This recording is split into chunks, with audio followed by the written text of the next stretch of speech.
الإسلام ديني ومحمدا رسول الله ويقيني. دنیا کے اندر 4 قسم کی مخلوق ہے. پہلی مخلوق کا نام ہے انسان، اور دوسری مخلوق کا نام ہے حیوان، اور تیسری مخلوق کا نام ہے نباتات، اور چوتھی مخلوق کا نام ہے جمادات. جمادات کہتے ہیں پہاڑ کو، پتھروں کو، زمین کو. یہ جمود کی شکل کے اندر ہے، صرف جسم ہے ان کا. جیم سے ہے نا، تو ان کا جسم ہے. آپ کو ان کا جسم نظر آتا ہے، حرکت نظر نہیں آتی، لیکن حرکت کر رہے ہیں. ٹھیک ہے، مجھے اور آپ کو نظر نہیں آتی. پھر آپ نباتات کو دیکھیں، یہ غلہ، پھول، پودے، پتے، درخت، پیٹرول، یہ ساری چیزیں کیا ہیں؟ یہ سب نباتات کے اندر آتے، معدنیات کے اندر آتے.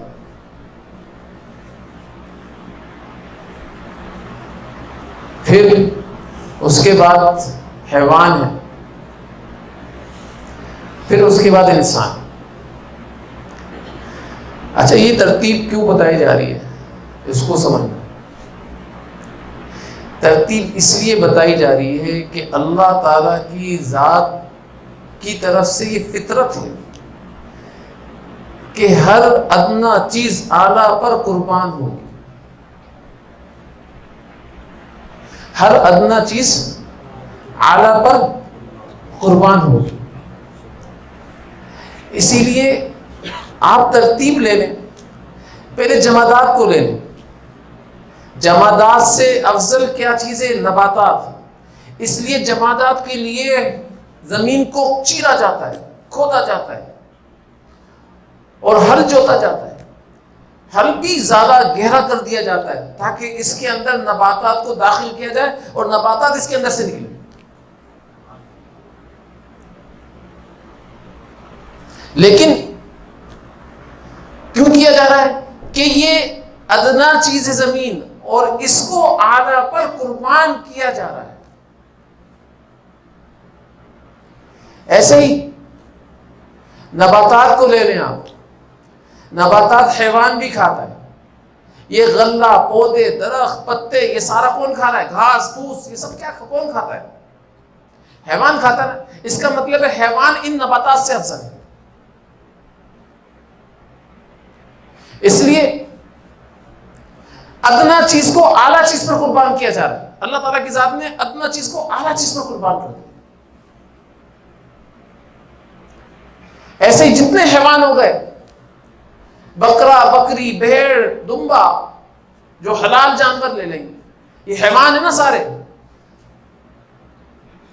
ہرن لے لیں، خرگوش لے لیں، دوسرے جتنے قسم کے حیوان جو جائز ہیں، حلال ہیں، ان کو لے لیں آپ. ان کو انسان کے اوپر قربان کیا جاتا ہے کیونکہ انسان اعلیٰ ہے اور یہ ادنا ہے. پھر بتایا یہ جا رہا ہے اس ترتیب سے کہ ہر ادنا چیز کو اعلیٰ چیز پر قربان ہونا پڑے گا. یہ سارے عالم کی جتنی مخلوق ہے نا، جتنی چیزیں ہیں، بتایا جا رہا ہے تجھ کو میں نے اشرف بنایا ہے، اشرف المخلوقات. یہ ساری ادنا چیزیں تجھ پر قربان ہونے کے لیے بنائی ہیں، لیکن تجھ کو میری ذات کے اوپر قربان ہونے کے لیے پیدا کیا ہے. یہ بتایا جا، تجھ کو میں نے ان سب چیزوں کے لیے نہیں بنایا ہے. تجھ کو بنایا ہے اپنی ذات کے اوپر قربان ہونے کے لیے. بھائی ادنا ہے نا انسان، ہے یا نہیں ہے؟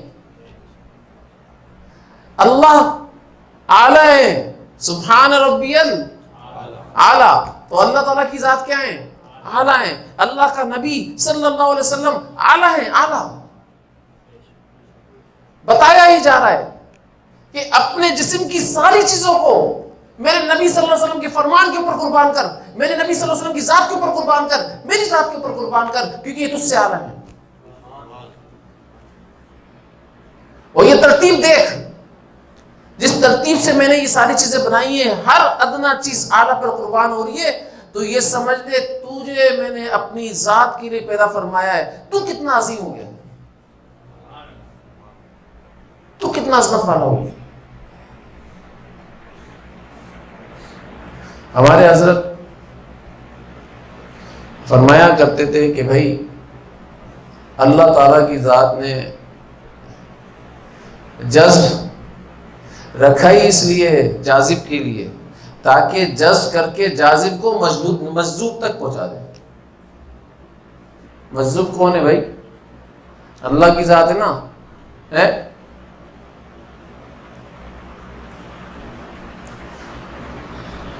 جاذب کے لیے رکھا ہے نا یہ جذب، جاذب اللہ تعالیٰ کی ذات ہے، جذب کرنے والے کون ہیں بھائی؟ اللہ تعالیٰ کی ذات۔ اور مجذوب جس کو جذب کیا جا رہا ہے یہ بندہ ہے، کہ بھائی جذب رکھا ہی اس لیے کہ مجذوب کو جاذب تک پہنچا دے، وجد رکھا ہی اس لیے کہ واجد کو موجود تک پہنچا دے، وجد رکھا ہی اس لیے، ذکر رکھا ہی اس لیے کہ ذاکر کو مذکور تک پہنچا دے۔ ہمارے حضرت فرمایا کرتے تھے کہ بھئی اللہ تعالیٰ مجھے اور آپ کو جذب کر رہے ہیں کیونکہ اللہ اعلیٰ ہے، بتا رہے ہیں کہ بھئی تو اپنی ساری خواہشات کو، ساری آرزوؤں کو، جائز بھی اگر آ جاتی ہیں آرزو میرے حکم کے مقابلے میں، تو ان جائز آرزوؤں کا بھی خون کر دینا میرے حکم کے مقابلے میں۔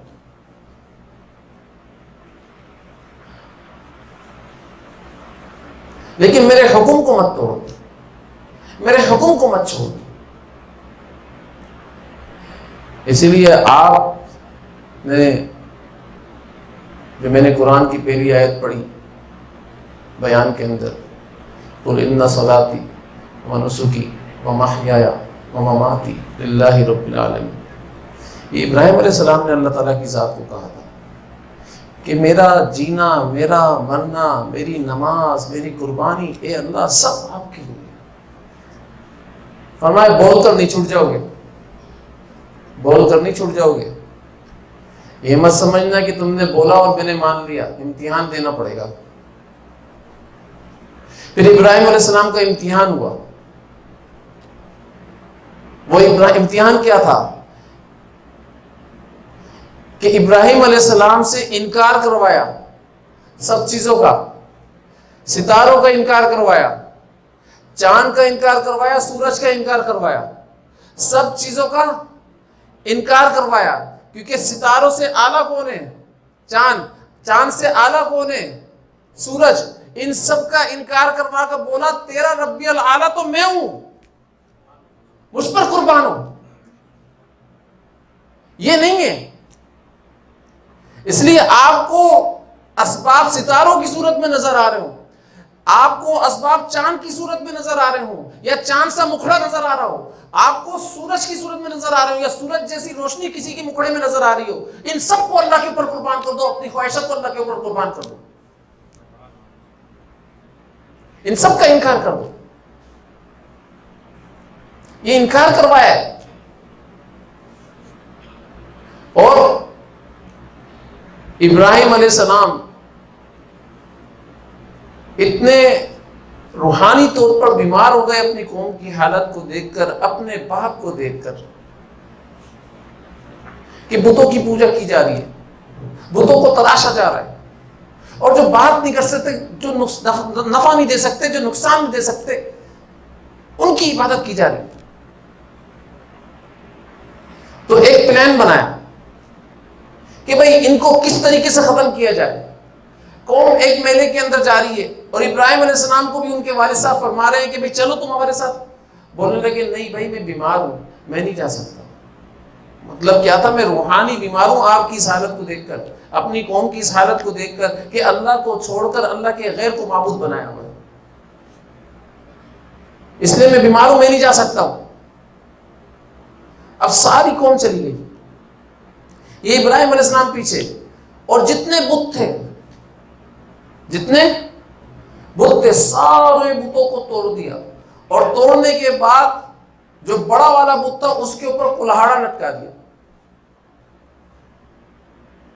جب قوم واپس آئی ہے اور ابراہیم علیہ السلام سے پوچھتی ہے بھئی یہ کام کس نے کیا، بتاؤ تو صحیح، تو ابراہیم علیہ السلام فرماتے ہیں کہ بھائی یہ کام میں نے، اس سے پوچھو، یہ جو جس کے کلہاڑا لٹکا ہوا ہے نا، اس شخص سے پوچھو، یہ بتائے گا آپ کو۔ اور پھر دنیا کے اندر دستور بھی یہی ہے نا کہ جہاں سے مال برآمد ہوتا ہے اسی سے تفتیش کا آغاز ہوتا ہے نا، تو بھائی کلہاڑا یہاں سے برآمد ہوا ہے، تفتیش کا آغاز بھی یہاں سے کرو نا، مجھ سے کیوں کر رہے ہو، مجھ سے کیوں پوچھ رہے ہو؟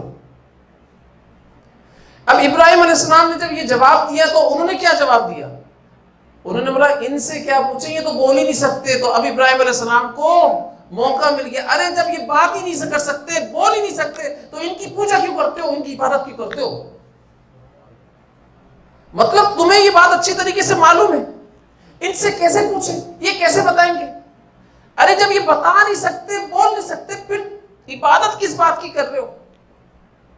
تو دوستو مجھے اور آپ کو معلوم ہے یا نہیں معلوم ہے کہ یہ سارے اسباب اللہ کے بغیر چل نہیں سکتے، یہ کچھ کام نہیں دے سکتے، یہ فائدہ نہیں دے سکتے، یہ نقصان نہیں دے سکتے، یہ سارے بوتے نا، اگر یہ مجھے معلوم ہے کہ یہ سارے اسباب نہ نفع دے سکتے نہ نقصان دے سکتے، تو پھر میں ان اسباب کو چھوڑ کر اللہ تعالیٰ کی ذات کی طرف کیوں نہیں مائل ہو جاتا بھائی؟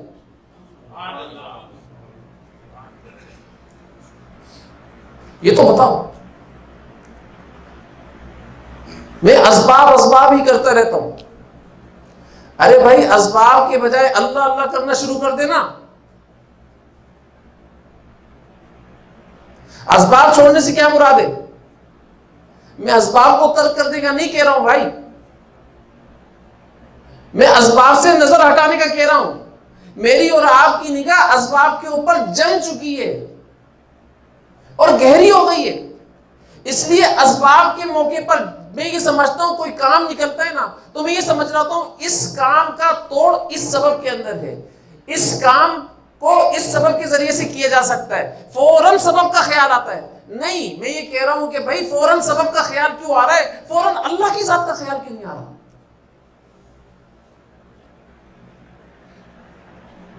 میرا امتحان یہ ہے، کوئی بھی تکلیف آئے، کوئی پریشانی آئے، کوئی مشکل آئے، اس تکلیف کے اوپر سب سے پہلے جو خیال آنا چاہیے وہ اللہ کی ذات کا آنا چاہیے، پھر اس کے بعد اللہ کی ذات کے سامنے مانگ کر پھر سبب کو اختیار کرنا چاہیے، اور یہ کہہ کر اختیار کرنا چاہیے اس سبب سے اللہ کچھ نہیں ہوتا، تیرا حکم ہے، تو نے یہ سبب دنیا کے اندر بھیجے ہوئے، لیکن اے اللہ اس سبب کے اوپر نظر نہیں ہے، تیری ذات کے اوپر نظر ہے، تو نے کامیاب کرنا جیسے بھی چاہے،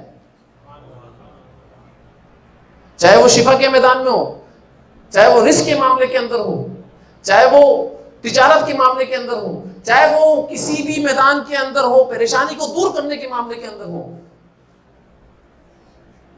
ان سب معاملے میں سب سے پہلے نگاہ کس کے اوپر اٹھے؟ اللہ کی ذات کے اوپر اٹھے۔ تو ابراہیم علیہ السلام نے اپنے عمل سے یہ بتایا کہ بھائی جو بات نہیں کر سکتا، جس کے بارے میں تمہیں معلوم ہے نہ نفع دے سکتا ہے نہ نقصان دے سکتا ہے، پھر اس کی عبادت اس کی طرف نظر کیوں کی ہوئی ہے؟ اللہ کو چھوڑ دو۔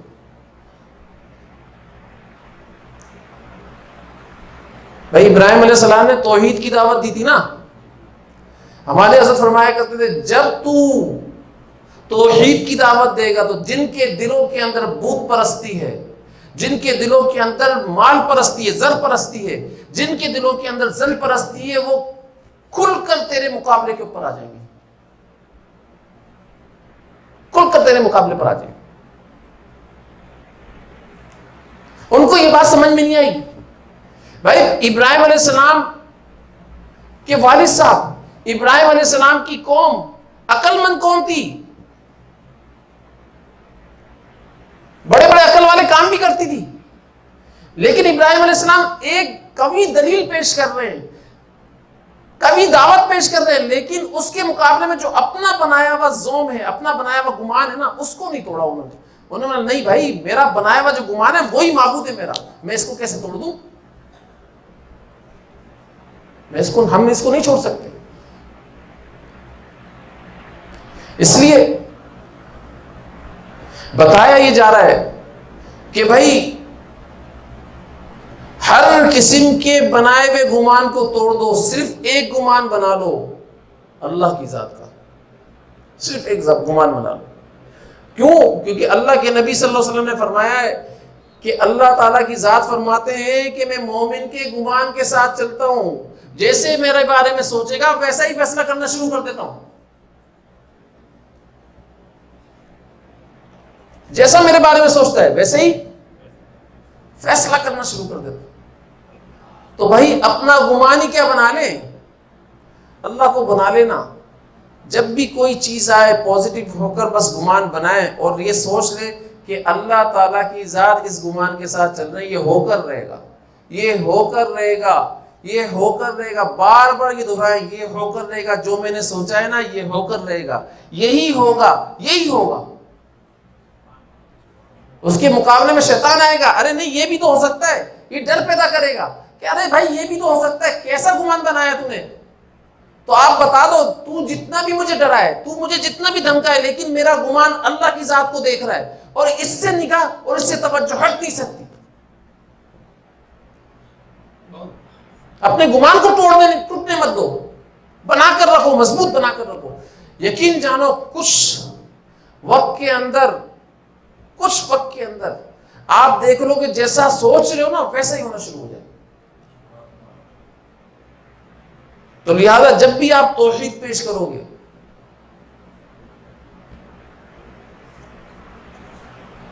تو یہ جتنے لوگوں کے دلوں کے اندر زن پرستی, بت پرستی, مال پرستی ہے نا, وہ سب آپ کے خلاف کود کر میدان کے اندر آ جائے, کھل کر آ جائے. وہ بول رہے ہوں گے بھائی اس سے بھی تو ہوتا ہے, اس سے بھی تو ہوتا ہے, اس سے بھی تو ہوتا ہے. حضور اکرم صلی اللہ علیہ وسلم کے پاس دماغ مشرک,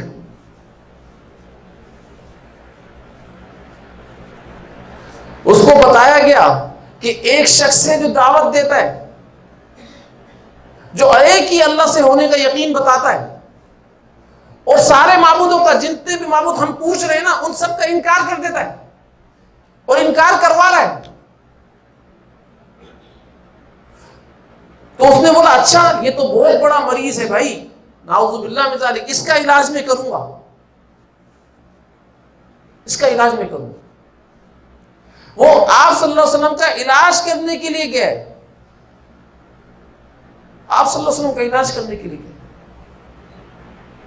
اور آپ صلی اللہ علیہ وسلم سے فرمایا کہ بھئی آپ کو جو بھی مرض ہے نا آپ فکر نہیں کرنا, پریشان مت ہونا, میں نے بڑے بڑے لوگوں کا علاج کر دیا ہے, لہٰذا میں آپ کا بھی علاج کر دوں گا, لیکن آپ کے علاج کرنے کے اندر میں کوشش کروں گا شفا اللہ تعالیٰ کی ذات ہی دے گی.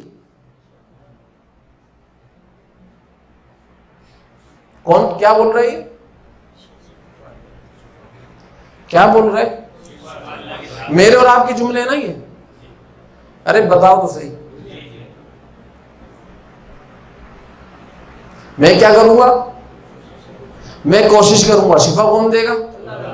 اور یہ کون ہے؟ مشرک ہے, مشرک پکا ٹھکا مشرک.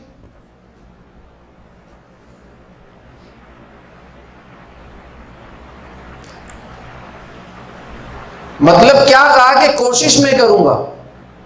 ارے اللہ کے بغیر, اللہ کے حکم کے بغیر تو کوشش بھی کر سکتا ہے, یہ تو بتا دے بس اتنی سی بات. تو نے کوشش کو اپنے اختیار میں کیسے سمجھ لیا, تو نے کوشش کو بھی اپنے تابع کیسے سمجھ لیا.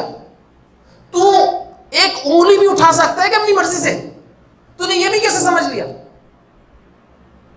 تو جب بندہ یہ بول رہا تھا کوشش میں کروں گا اور شفا کون دے گا, تو اس کا مطلب یہ ہوتا ہے یہ کوشش اس کے اختیار میں اور شفا اللہ تعالیٰ کے اختیار میں.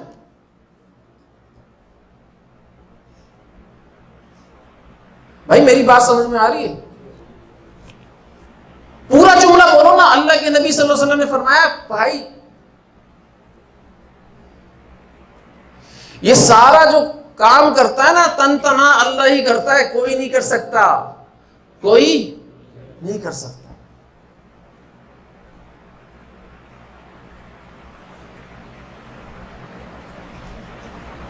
تو بھائی تن تنا اللہ سے ہونے کا یقین اگر بتایا جائے گا تو کون جس کے دلوں کے اندر مرض ہوگا وہ کیا سمجھے گا؟ یار یہ مریض ہے، اس کا علاج کرنا چاہیے، یہ مجنون ہے، اس کا کیا کرنا چاہیے؟ دیوانہ پن آ گیا ہے، دماغ کے اندر کوئی خفتی پن آ گیا ہے، اس وجہ سے کیا کرنا چاہیے؟ اس کا علاج کرنا چاہیے۔ ایسے بہت سارے لوگ سامنے آ جائیں گے کہ بھائی اس کا علاج کرنا چاہیے، یہ تھوڑا سا پاگل ہو گیا، سارے اسباب کا انکار کر کے بولتا ہے اللہ تعالیٰ کی ذات سے ہی ہوتا ہے۔ ارے تو پھر اللہ تعالیٰ کی ذات نے یہ جو فیکٹری لگائی ہے یہ کس وجہ سے؟ یہ جو ہم لوگ کر رہے ہیں یہ کس وجہ سے؟ یہاں سے تو مال آ رہا ہے، یہاں ہم دیکھ رہے ہیں یہاں سے تو آ رہا ہے فیکٹری سے، ہم دیکھ رہے ہیں دوسری دنیا کی تجارت سے تو آ رہا ہے، بھائی ہم اس کا آنکھوں دیکھا مشاہدہ کیسے انکار کر دیں؟ صرف اتنی سی بات بتائیں کہ اگر یہ اسباب ہی نہ ہو تو پھر انکار کس کا کرو گے؟ کس کا کرو گے؟ اگر یہ ساری چیزیں نہیں ہو تو انکار کس کا کرو گے بھائی؟ جب نہیں ہے تو انکار کس بات کا؟ تو پاگل کون ہوا؟ یہ تو بتا دو۔ ارے یہ ساری چیزیں نظر آ رہی ہوں، یہ ساری چیزیں ہو رہی ہوں اور مشاہدے میں بھی آ رہی ہوں، پھر آپ انکار کر رہے تو پھر بات سمجھ میں آتی ہے نا، لا الہ الا اللہ پھر سمجھ میں آئے گا نا آپ کو۔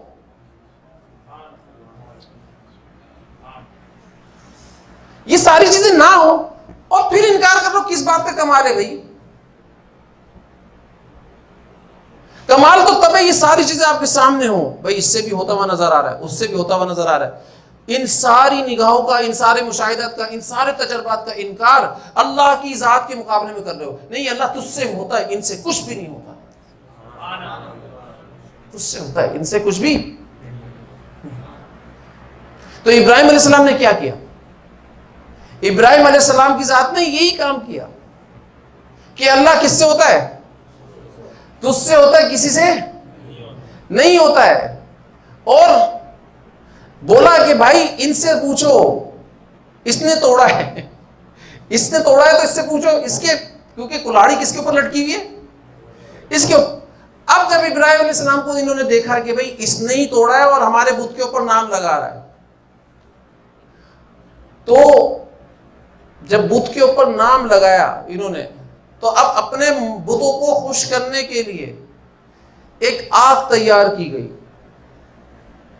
نمرود نے ایک آگ تیار کی۔ دنیا کے جتنے بادشاہ جن کے دلوں کے اندر اللہ کے غیر سے ہونے کا یقین ہوتا ہے نا، تو وہ اسی طریقے سے آگ تیار کرتے ہیں، بھائی اس توحید پرست کو کس طریقے سے ختم کیا جائے۔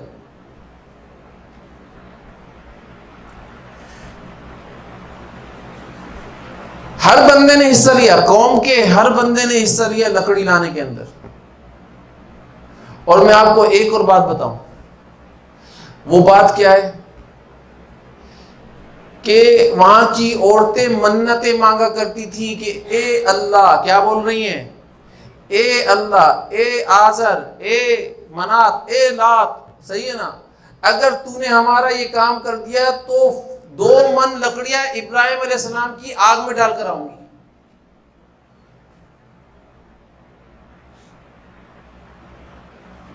اس طریقے کی منتیں مانگا کرتی تھی بھائی، اپنے آپ کو حق پر سمجھا اور ابراہیم علیہ السلام کو باطل پر سمجھا۔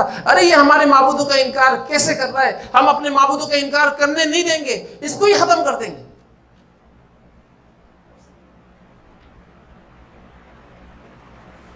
اس لیے پوری قوم جب لکڑیاں لا رہی تھی، اتنی لکڑیاں ہو گئی، جب اس کو آگ لگائی تو بہت بڑی آگ بن گئی، بہت بڑی آگ۔ یہاں تک آتا ہے کہ بھئی اوپر جو پرندہ اڑتا تھا نا وہ بھی جل کر نیچے گر جاتا تھا، اتنی تپش تھی اس آگ کے اندر۔ اب جلا تو لی، جلانے کے بعد اب پھینکنا کیسے ہے بھائی؟ کیسے پھینکا جائے؟ اس کے لیے گلیل نما ایک جھولا تیار کیا گیا، جس کو گلیل کہتے ہیں، منجنیق کہتے ہیں، اس کو تیار کیا۔ بھائی اس میں ڈال کر ابراہیم علیہ السلام کو کھینچیں گے اور پھینک دیں گے، اور نشانے پر جا کر لگے گا معاملہ۔ اب یہاں پر کھینچ لیا ہے، یوں کر کے کھینچ کر یوں پھینکا ہے۔ پھینکنے کے اندر، جانے کے اندر کتنا سیکنڈ لگتا ہے؟ انہی سیکنڈوں کے اندر ابراہیم علیہ السلام کے پاس ابراہیم علیہ السلام آ گئے۔ جا رہے ہیں انہی سیکنڈوں کے اندر. بھائی اللہ تعالیٰ کی ذات آپ کو دیکھ رہی ہے اور میں آپ کی مدد کرنے کے لیے آیا ہوں. بولا اللہ تعالیٰ کی ذات نے بھیجا ہے تمہیں؟ بولا پوچھ کر آیا ہوں ان سے. اللہ تعالیٰ کی ذات نے یہ جواب دیا ہے اگر تیری مدد لے لے تو کر دے, تیری مدد لے لے تو کر دے. بھائی میں منع نہیں کر رہا ہوں, لیکن تیری مدد لے لے تو کر دے. بولا اللہ تعالیٰ مجھے دیکھ رہے ہیں. فرمایا اللہ تعالیٰ کی ذات کے نگاہ کے اندر ہیں. بولا فرمایا جب اللہ کی نگاہ کے اندر میں ہوں تو بس اللہ تعالیٰ کی ذات ہی میری حفاظت فرمائیں گے, مجھے تمہاری مدد کی ضرورت نہیں ہے. حسبی سوالی علمہ بحالی, ابراہیم علیہ السلام نے فرمایا مجھے کسی سے سوال کرنے کی ضرورت نہیں ہے, میرا جو معبود ہے میرے حال سے بخوبی واقف ہے, اس کو پتہ ہے کیا کرنا ہے. اگر آگ میں جلنا اس کا امر ہے آگ میں جل جاؤں گا, اس کی محبت میں اس کے عشق میں افت تک نہیں کروں گا, افت تک نہیں کروں گا. اللہ تعالیٰ کے ذات نے براہ راست آگ کو حکم دیا ہے, قلنا یا نار کونی برداً وسلاماً علی ابراہیم. براہ راست حکم دیا ہے کہ بھئی اے آگ ٹھنڈی ہو جائے اور سلامتی والی ہو جائے کس پر؟ ابراہیم علیہ السلام. یہ تھا نا امتحان کہ ساری مخلوق کا انکار کیا ہے. یہاں سے حضرت فرمایا کرتے تھے تحت الثری سے لے کر ساتوں زمین کی آخری سرے سے لے کر جتنی مخلوق ہیں, یہاں سے لے کر آسمان تک جتنے فرشتے ہیں, جبرائیل علیہ السلام تک, میکائیل علیہ السلام تک, اسرائیل علیہ السلام تک, یہ سب اللہ کا غیر ہے, ان سب کا انکار کرو. یہ سب اللہ کا غیر ہے. اب اللہ تعالیٰ کی ذات اگر چاہے تو جس سے چاہے مدد کروا دے, وہ اللہ تعالیٰ کی ذات کی مرضی ہے. لیکن آپ نے مدد کس سے مانگنی ہے؟ اللہ تعالیٰ کی ذات سے ہی بولنا ہے. آپ نے کوئی بات کرنی ہے تو کس سے بولنا ہے؟ اللہ تعالیٰ کی ذات سے بولنا ہے. آپ نے کوئی سبب کے اوپر نظر رکھ کر مدد مانگنی نہیں ہے اللہ تعالیٰ کی ذات سے. اے اللہ یہ دوائی کھا رہا ہوں اس میں تو شفا ڈال دے, ایسا بھی نہیں کہنا ہے, ایسا بھی نہیں کہنا ہے.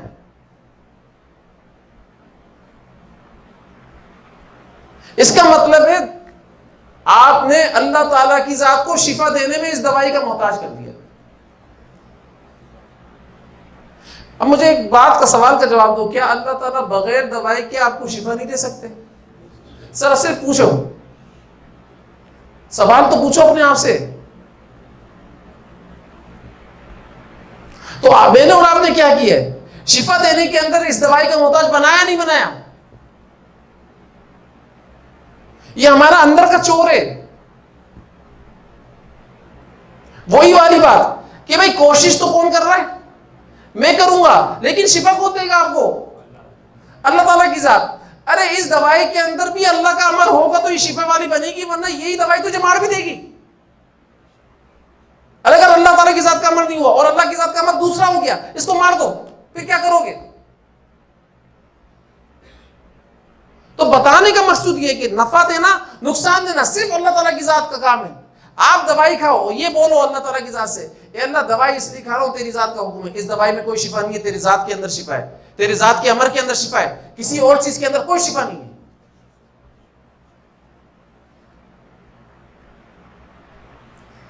یہ بتاؤ, اس فیکٹری سے رزق نہیں ملتا ہے, اس جاب سے رزق نہیں ملتا, جا رہا ہوں, تو نے بولا ہے نا اس لیے جا رہا ہوں.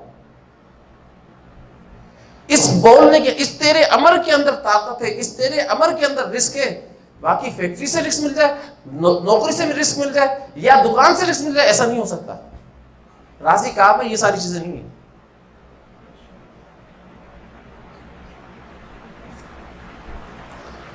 اس لیے ابراہیم علیہ السلام نے سب چیزوں کا انکار کر دیا.